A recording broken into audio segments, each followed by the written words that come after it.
La Banque Populaire Occitane vous présente l'interview Objectif News de 18h. Banque Populaire, la banque qui donne envie d'agir.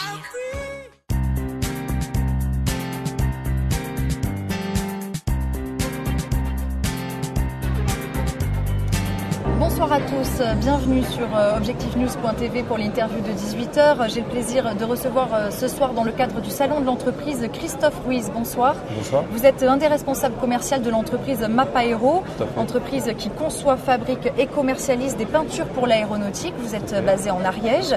L'année se termine sur les chapeaux de roue pour vous puisque vous inaugurez un showroom. C'est votre actualité très récente. À quoi ça sert ce showroom? Qu'est-ce qu'on va pouvoir y voir? Un showroom, c'est tout simplement une vitrine de notre savoir-faire en termes de peinture cabine, puisqu'on a plusieurs secteurs d'activité.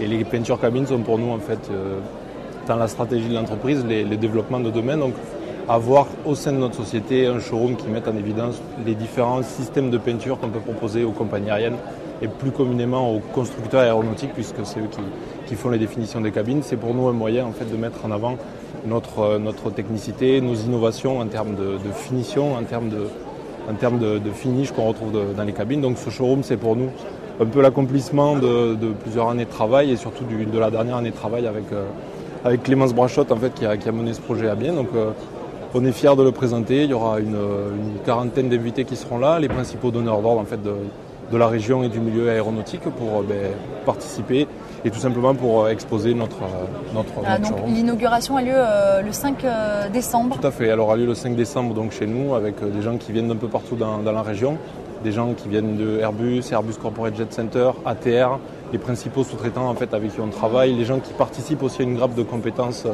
dans le VIP, dans l'aménagement de cabines VIP.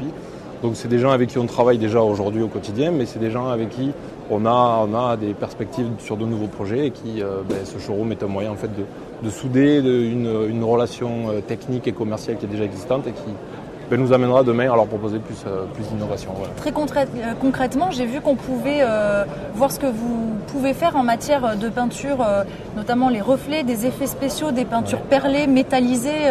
Faites-nous rêver un peu, qu'est-ce qu'on peut En fait, on a deux mondes. Voir dans la cabine aéronautique, vous avez deux mondes qui existent. Vous avez le monde de la compagnie aérienne, de l'airline, qui, elle, n'a pas trop le choix en termes de finish, en termes de vernis ou de choses un peu exotiques. Ce qui vous fait rêver, ce qui fait rêver tout le monde, en fait, c'est les cabines VIP. Typiquement des sociétés privées qui ont en propriété des avions dans lesquels vous retrouvez des salons, des douches, des chambres dans lesquelles nous, on intervient pour apporter des solutions peinture nacrées, métallisées, perlées, beaucoup de vernis pour faire ressortir, en fait, les essences de bois ou de matériaux nobles qu'on peut retrouver dans les définitions que font différents designers pour ces gens-là. Donc en fait, l'idée du showroom, c'est vraiment mettre en évidence ces finitions, ces finishing, ces textures, en fait, qu'on est capable de leur apporter. Et aujourd'hui, l'idée, c'est faire rêver les gens et on espère que cet outil qui est mis à notre disposition va nous aider à concrétiser des projets et surtout donner les moyens à tous les designers de la région d'avoir des solutions à la hauteur de leurs clients, parce que les clients qui, en général, veulent des cabines VIP sont extrêmement exigeants. Ils sont capables de payer énormément d'argent pour avoir un produit fini qui est vraiment irréprochable et on continue à travailler dans ce sens-là pour apporter du rêve, tout simplement. Je rappelle que Mapaero, c'est une équipe de 80 personnes, un chiffre d'affaires de 20 millions d'euros. La concurrence est rude pour gagner des marchés. Vous êtes en contrat avec Airbus, Boeing ou encore Bombardier. Comment Mapaero se démarque pour résister face à la concurrence? Déjà, une des caractéristiques de Mapaero est qu'on est le seul fabricant de peinture aujourd'hui sur la planète, on va dire, qui ne travaille que dans les peintures aéronautiques.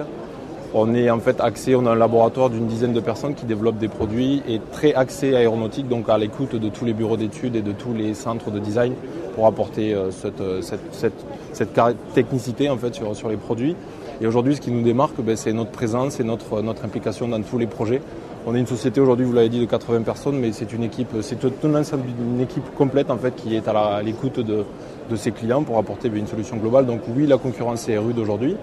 Mais aujourd'hui, on investit énormément dans la recherche, le développement et aussi dans les outils commerciaux et industriels pour arriver à avoir un service qui soit constant, qui soit de qualité et qui réponde, en fait, aux exigences du marché aéronautique actuel. Donc la concurrence est là, mais on est aussi là, on est présent et on est prêt à continuer. En tout cas, on est dans une dynamique aujourd'hui commerciale qui est positive et on continue dans ce sens-là. Les relations entre les membres de la supply chain sont au cœur du débat actuellement. Beaucoup remettent en cause la relation dominant-dominé entre les donneurs d'ordre, les sous-traitants entre eux. Comment Mapaero se situe dans ce tissu de relations ? Nous, notre principal interlocuteur pour ce qui est de nos produits en termes de qualification, ce sont les donneurs d'ordre. Donc Airbus, Boeing, Bombardier, Embraer. Donc des gens qui ont initialement un besoin pour développer un produit qui réponde à leurs caractéristiques.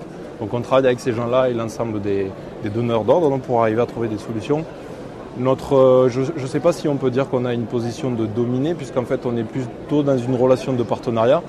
Il y a de la concurrence, c'est un fait, mais il y a aussi une volonté, je pense, de ces donneurs d'ordre d'arriver à obtenir ces partenariats parce qu'ils ont clairement besoin de sociétés comme la nôtre, de PME et plus grosses sociétés pour arriver à donner des solutions globales. Donc il doit certainement y avoir de la dominance sur cette supply chain, peut-être plus pour les sociétés qui sont dans la sous-traitance de package, donc de morceaux en fait, d'avions qui sont sous-traités.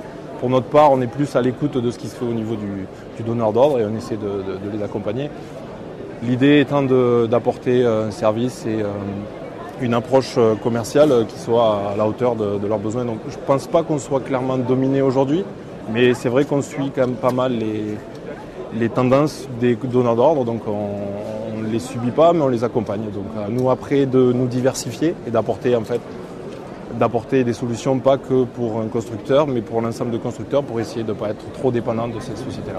La moitié de votre chiffre d'affaires est réalisé à l'export. Tout à fait. Vous n'êtes pas encore présent en Chine, me semble-t-il. Est-ce que c'est un projet pour 2014 ? Alors on est présent en Chine, on a une filiale en Allemagne, en Angleterre, on va en ouvrir une aux États-Unis d'ici quelques semaines et on a déjà sur la Chine une personne qui fait des affaires aujourd'hui, qui est en contact avec toute la supply chain chinoise et qui a de bonnes relations et qui a de belles perspectives d'évolution pour les années à venir. Donc oui, on est installé en Chine aujourd'hui. Merci beaucoup. Merci à vous.